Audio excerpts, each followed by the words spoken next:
we're joined by Genevieve Milky, actually, but she goes by Eve. Well, Eve, welcome to the podcast. Hi, thank you for having me. Well, you bet. We're thrilled to have you. And we're having conversations today with our counselors who are sharing their work during this COVID closure. And we're so pleased to have you join us as well, because these podcasts really have one topic, and that's students. And then we look through the lens of everyone who has responsibilities in our organization to help serve our students. So, here to have a student share her own experience is wonderful. And tell us about what you've been doing since the COVID closure.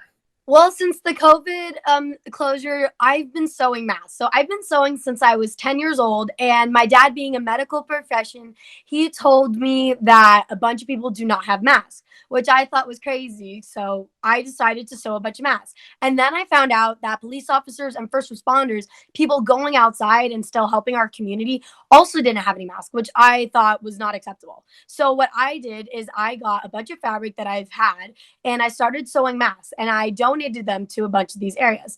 And then I found out that a bunch of homeless people and others also didn't have masks. So I kept sewing masks and I started donating them. And then when a bunch of people found out when I was doing this, they asked me to make them masks. So I decided, okay, why not? Let's do this. So after I was done with all of my work, at the end of the day, I would sew my mask and do it. And they started to pay me for it. So I said, okay. So with the money, I've used it to save for college. I donate it to charity, and I also buy new materials. And this is a really great way because at Hillcrest, I am on the swim team and on the water polo team, and I have a bunch of energy. Like, I'm a very energetic person. So this is a great way for me to put all my energy into one subject and just help the community. Well, that's wonderful. What a great representative you are of Hillcrest High School and the Alvord Unified School District. And I'm sure that Yeah. your mom, dad, and sisters also appreciate you utilizing your energy in such a productive way. Thank So why you. don't you take us through the process here, Eve? Okay, that sounds great. So what we start out with is some fabric. So I cut this fabric and it also has some elastic on it. Then what I do is I sew it into my pattern and have the elastic attached. And then the last step that we do is I make pleats and I make it all fixed up and ready to sew. And then I sew it around. And this is to make sure that all the closings around the mouth and the nose are perfect, because we don't want any disease getting inside of it, because any opening is a great way for that disease to just lay there and get everyone sick. And no one wants that happening. And what I also do is, again, so I sell these and I give them away. And if there's any discrepancies with them, I will take it back and I will fix it up, sew it for them, because, again, we don't want anyone getting sick because of any of this. And we just want everyone to be safe this way possible.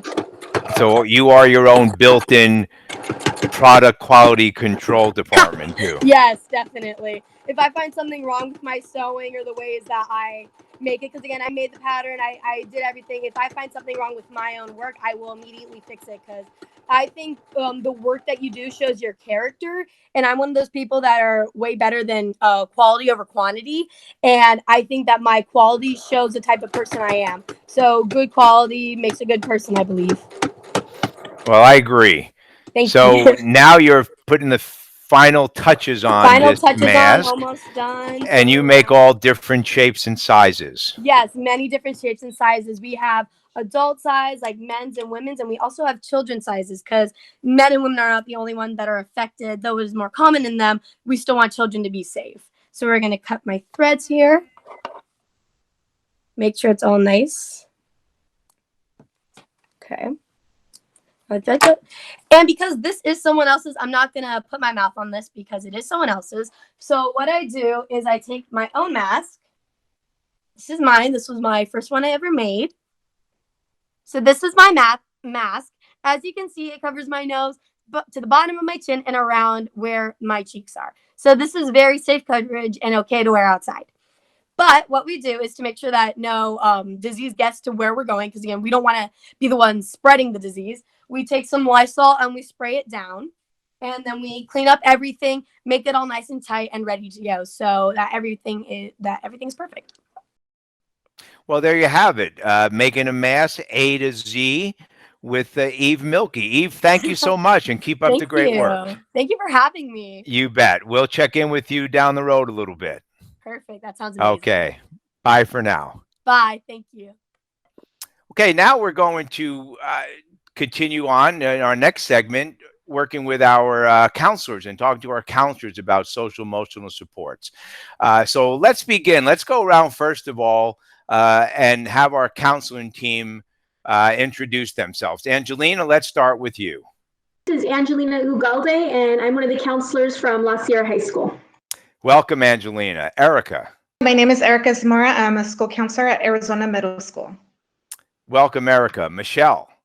I'm Michelle Morales, school counselor over at Arenma Elementary. Welcome, Michelle. Priscilla. Hi, Priscilla Grijalva, school counselor at Norte Vista High School, and I'm very fortunate to work with an amazing team over there. Welcome, Priscilla. Susan. Hey, I'm Susan Perez, and I'm over at Stoco Elementary. Well, welcome, Susan. And Yesenia. Hey, I'm the counselor at Promenade, and my name is Yesenia Burr. Well, Yesenia, welcome, and thank you all, first of all. So let's get right into it. What are some of the strategies you and or your counseling team are using to provide social emotional support? So we've been reaching out to our students in different ways. We've been doing phone calls. Some people have been using their class dojo. Some people have been we've been pushing messages out through the teachers. So it's a one way of communication. Sometimes that's through Remind. Some of us have created our own Google Classrooms, or some of us have joined other teachers' classrooms so we can post on there.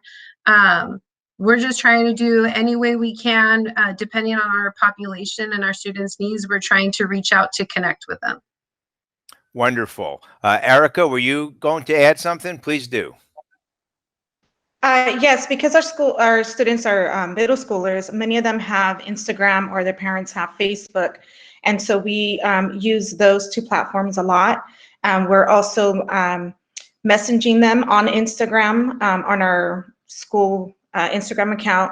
And if we haven't heard from a student in a while, we ask, their friends or somebody to say, hey, tell them to answer their email or to answer the phone. We're going to call them right now with our Google Voice phone number. And that has been really helpful, is reaching out in that way, using what the students use regularly. Right. So obviously there's so many social platforms, and even if a family may not have internet access in their home, they have it through their phone.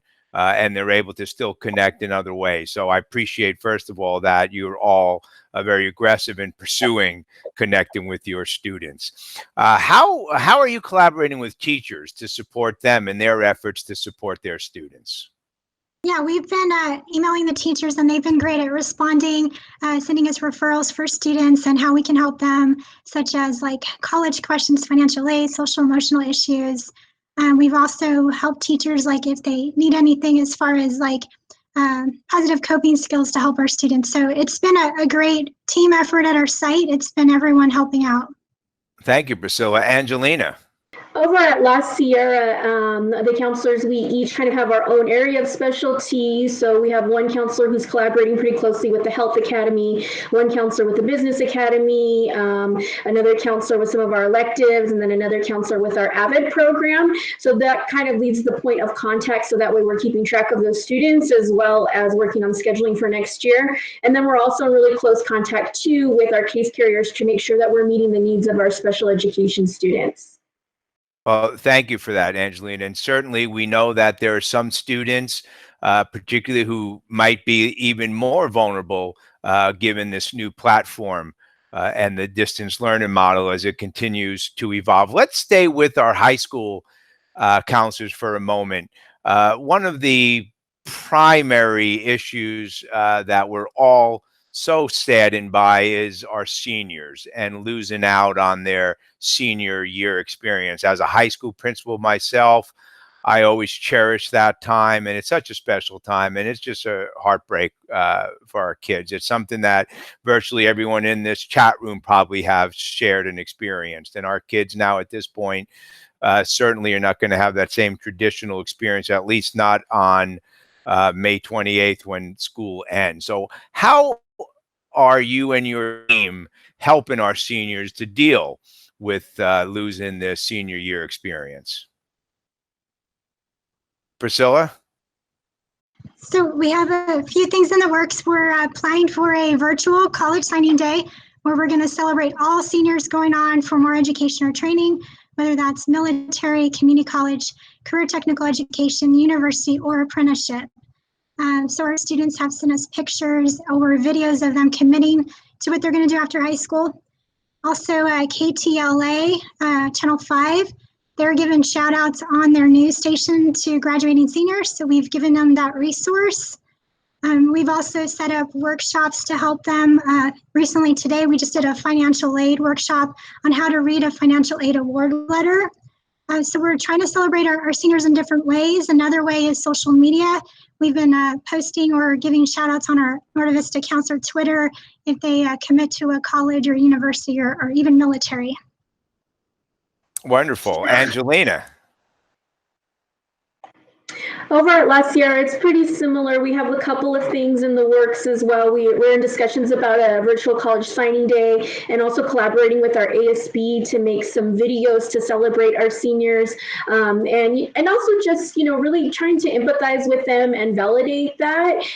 We all are affected by this, but I think their experience is really unique, and just letting them know that it's okay to grieve that process. This is not at all what they expected their senior year to be. So really hearing them out when they're disappointed about that, and not just passing over that, like, yes, we're all affected, but they are uniquely affected. And I think we're all just trying to give them hope that as soon as we're able to, we'll celebrate them in some sort of way. And that message has, I think, been coming across, and all of our staff, we're throwing out lots of different ideas, and when it's safe and clear to do so, we will have something. Well, we absolutely will have something. And we did a thought exchange with seniors, and we had practically half of our senior class, practically half of our 1,300 seniors participate. And they were very clear they want to walk across that stage. They want to get their diploma and celebrate with their family. So we'll see when things around the state improve so that we are able to congregate. And Angelina, thank you for talking about how it's okay for seniors to be upset and be sad, and it's okay for everyone to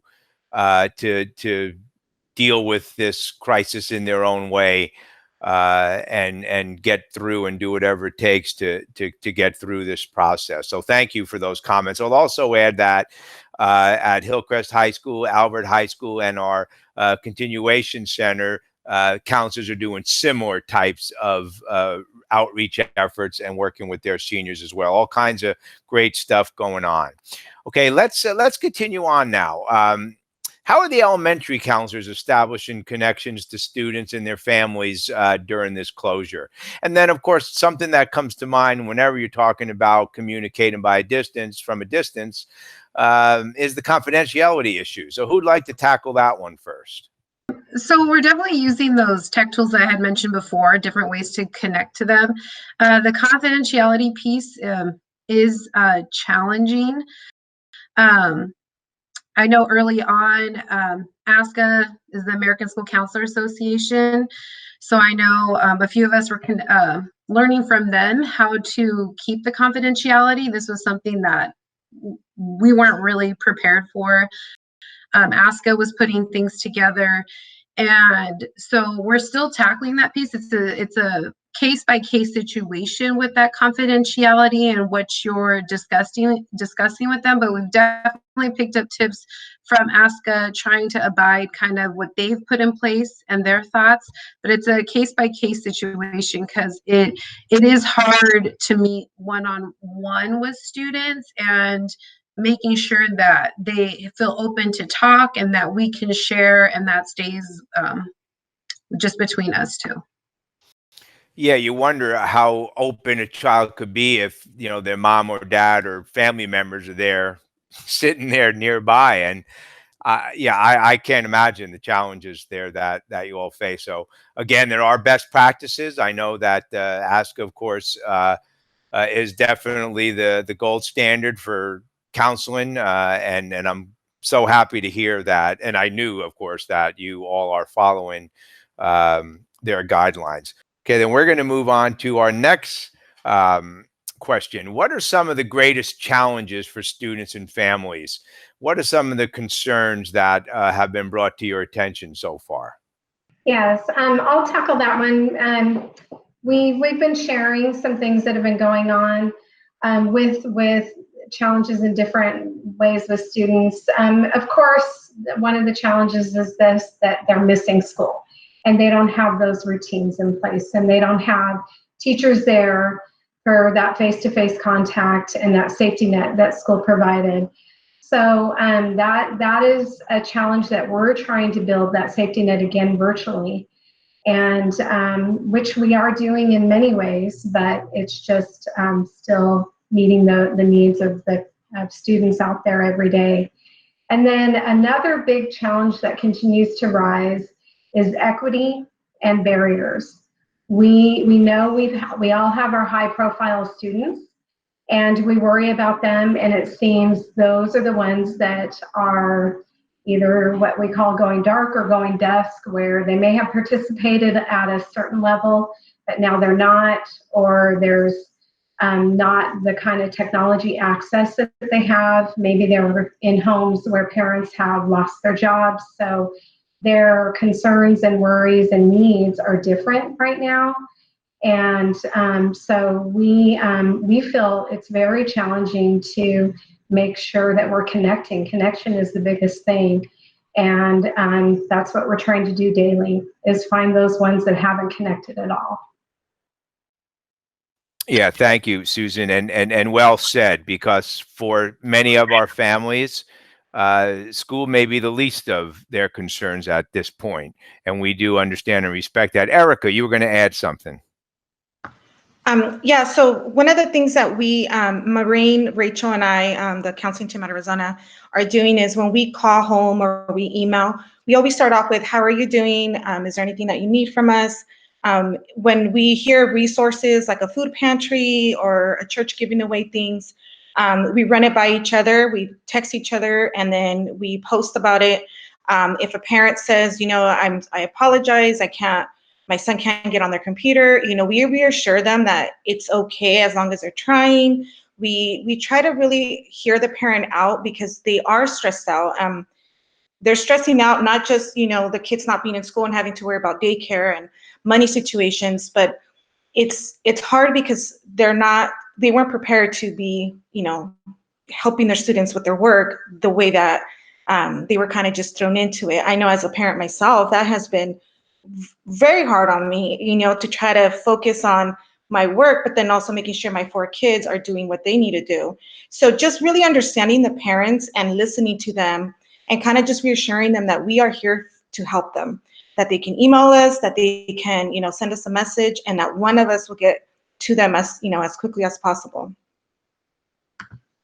Well, thank you, Erica, and also for bringing up the fact that you all have personal responsibilities in addition to your essential workforce responsibilities. So you have to balance your own responsibilities of taking care of your family and yourself, for that matter, so you could be here for your students. So certainly a great challenge that I think people now are beginning to appreciate, now that we're 5 and 6 weeks into the closure.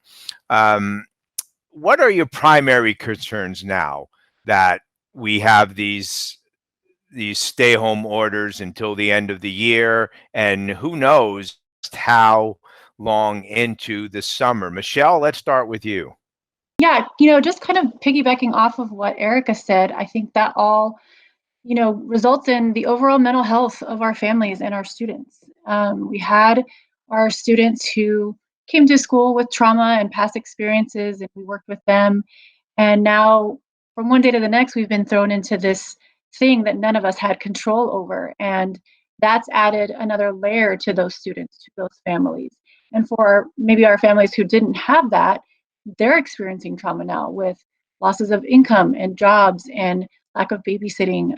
Maybe they've been personally affected by, the COVID-19, and really planning and strategizing as counselors on how we're going to meet the needs, mental health needs of our students when we come back, and what that's going to look like depending on what the fall is going to look like. And just being consistent, and being there for them. And like Erica said, not only the students, but the families too, because they need outlets as well. Well, what a great point, Michelle. Thank you. So we had families who may have already been experiencing, or children already experiencing some challenges or trauma.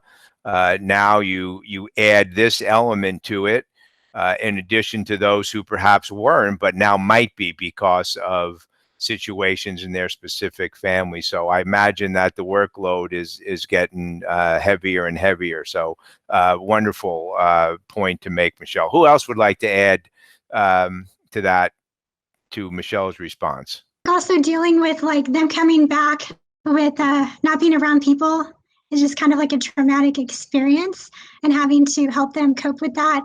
And then also those students that we can't reach, so like if their number's disconnected and they haven't been connected at all with any staff member, we've had students try to reach out to them, but even if we can't reach them, it's been very difficult to connect with all the students, but we're trying really hard. So I think it's just an equity thing that I'm worried about right now, because at school, you're able to reach most of your students, whether it's through a teacher, another student, or a staff member. We all know our students pretty well, so we know, which ones we really need to reach out to. But at the end of the day, when we're all going through this, it's all of our students. Indeed, it is, Priscilla. Well, that concludes my questions, but would anyone like to add anything further? Any advice, perhaps, or just any closing comments? I don't know if I have any other advice. I know that I miss my students, and I can speak for all of us counselors that we miss our students tremendously. And we're doing the best that we can, but we know that it's not the same. We miss seeing them every day, and I think we just really appreciate. I've just kind of been in awe with technology, and like, wow, I am able to communicate a lot with them, so I appreciate that quite a bit. Having the Google system. And even like I'm learning Google Voice, and like, oh, I can call from a different number, and these amazing things that are happening. So really appreciate that, to be able to stay in touch with our students as much as we can. But I think you just really want to send that message to them that we love them and we miss them tremendously. Well, Erica, thank you. I'm not sure what you could add to that, but gosh, go ahead. I've really been amazed at the teamwork that we have been able to do with our school. This is my first year there, brand new principal, brand new assistant principal, and the way that we all just kind of, okay, this is it. We don't have control of it, but what are we going to do now? Like, it's not, oh gosh, let's stress out and worry about it. It's like, what's best for the students? How do we communicate with the students? How do we communicate with their families? And then also checking in on ourselves, and asking each other, like, hey, how are you doing? Do you need help with anything? People know they can come to me if they need help with certain queries. If I know I can go to, Miss Sai if I need help with my Google Classroom. So it's really gotten to communicate more now, I think, than we were when we were in the building. And I think it's very important as a school counselor that we really do reach out to all of our staff, and that we really just work together, because we really are in this together. And that's the way that we can better support our students and our families, is by working together. Well said. Thank you all. Oh, Priscilla, one more comment. I was just going to piggyback on what everyone said. We miss our students. The North Vista counselors just want to remind everyone to keep checking the Google Classroom, and we're here for you. We love you. We miss you. We can't wait to see you. And if you need anything, please reach out to us. We're doing our best to reach you, but if you need anything, please reach out to any school counselor. We miss you guys. Thank you. Okay, thank you, counselors. Wonderful segment. Appreciate the incredible work that you are doing, connecting with our students and supporting not only our students and our teachers, but also our families and the community. Let's now segue to our last segment, and that's with Matt Navo. Matt is on the State Board of Education. He's joined us before on this podcast, and we're very appreciative of that. Matt, welcome back. Let's start with talking about the governor's comments on the 14th of April. He suggested staggered start times and other protocols to ensure social distances. How do you see that playing out, and what are some of the things you're hearing around the state as you're talking to other education leaders? Alan, thanks for the question.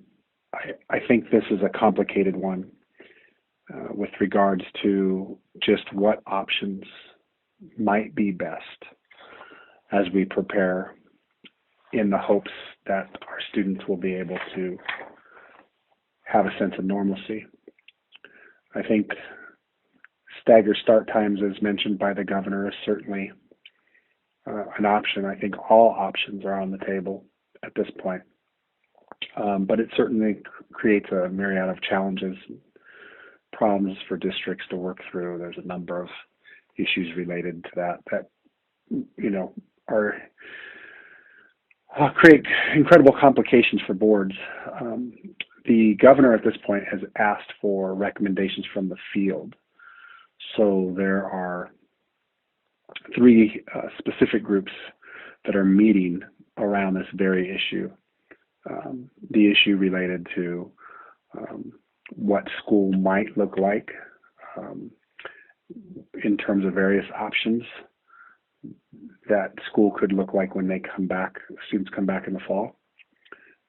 Those groups are charged with giving recommendations to the state and to the governor around options that districts can utilize, what's the most feasible, what's the most likely in terms of the reality that districts can control to a degree, social distancing, the ability to do blended learning models, any myriad of options are on the table. So I think it would behoove us to be prepared for anything. And I think the governor statement is just one of many considerations, and there are several groups working on that right now. I think it's a little too soon to try and figure out specifically how classrooms might be configured or how schools might be configured in the fall. Thank you, Matt. Let's continue on this theme. Would it be expected that schools would do COVID testing when we return in the fall? Thanks again, Alan. This is a really good question. I just don't know. We're just not sure how things will play out. I'm assuming at this point, if it was available to school districts, then I could see them taking advantage of the opportunity to provide some form of testing, COVID testing for students and staff. But at this point, it's too early to say what things might look like with regards to any kind of options that school districts or even the state could provide around that. So I think this is a wait and see item in terms of being able to answer that question more thoroughly down the road. Well, thank you, Matt. I appreciate your candidness. Let's close with the learning loss issue. We're all concerned about all of our students that will be returning after having, in some cases, not had the opportunity to continue learning over the period of the few months we've been closed, as well as the typical summer months.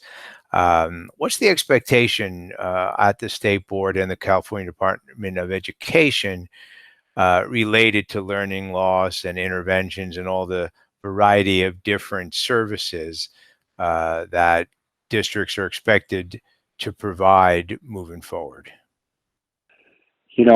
What I can say about this, there's so many possible variables in the question that are beyond, I think, my scope of understanding and even knowledge of. What I can say is that the 3 groups that are working on recommendations for possible returns and addressing the myriad of factors that we could possibly be facing when we come back. CDE, under the direction of Superintendent Tony Thurman, is working on a lost learning, distance learning task force, which is charged with trying to figure out how are we as a state going to mitigate the issues and address the issues for students who basically have lost learning opportunity. and in many cases with a period of absence of being able to be in front of a teacher, are going to struggle to retain what was taught. So we're going to, that particular group should be able to give some good insights. The other group is through the CCEE. The governor has asked CCEE to engage with stakeholders to figure out, be proactive, what can we provide in terms of recommendations to the field that would help superintendents and boards be thinking about possibilities going forward. And then AXA. AXA is also engaging with superintendents across the state and leaders across the state to address, what are the options do we have? What are the best possible, worst possible scenario to the best possible scenario, and how can we provide guidance to the field on how to respond to that? Okay, Matt, thank you so much for your candidness, for sharing with us the types of conversations that you and your colleagues are having at the highest level. Okay, let's now conclude with our usual trip to the mailroom. Amongst the most common questions that I've been receiving, particularly since the governor's comments, have to do with fall sports, knowing now that we may be unable to congregate groups of people together when we return for the 2021 school year. So I don't really have an answer to that question yet, but Rob Weigard, the commissioner of the CIF Southern Section, has agreed to join the podcast next week. So we'll have Rob on board next week, and we'll ask all of those questions and see what Rob has been up to as far as planning for this fall sports season. Another common question I'm getting is about the laptops. So we have now distributed about 3,000 laptops, and now we will be distributing them primarily through principals and schools. So if you still need a laptop, if you've been unable to get one in the first 3 phases, please contact your principal and work with them to get connected. But please make sure that you do get connected. Continue to send me your questions. Not only do I populate this segment with those questions, but I also am able to keep our frequently asked questions forum on our website current. So that's really a great source of information for you to be able to go and find out quickly the answer to any of your questions. And that's always evolving. I update it pretty much every day. So remember, staying connected is the key to coming out the other end of this crisis. A lot of ways to do it here in Alvord. I recommend the mobile app. It's the one easy way to find everything with a simple click. We have a number of links on the app for you to be able to access. So please go ahead and download that app if you haven't already.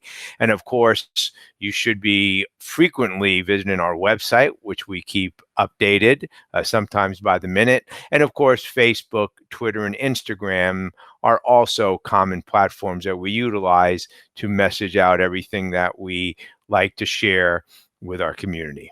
Okay, thank you once again for joining me this week. Thanks again for all of our guests, and we'll see you next week. Same Alvord time, same Alvord place. Thanks for listening, thanks for watching, and bye for now.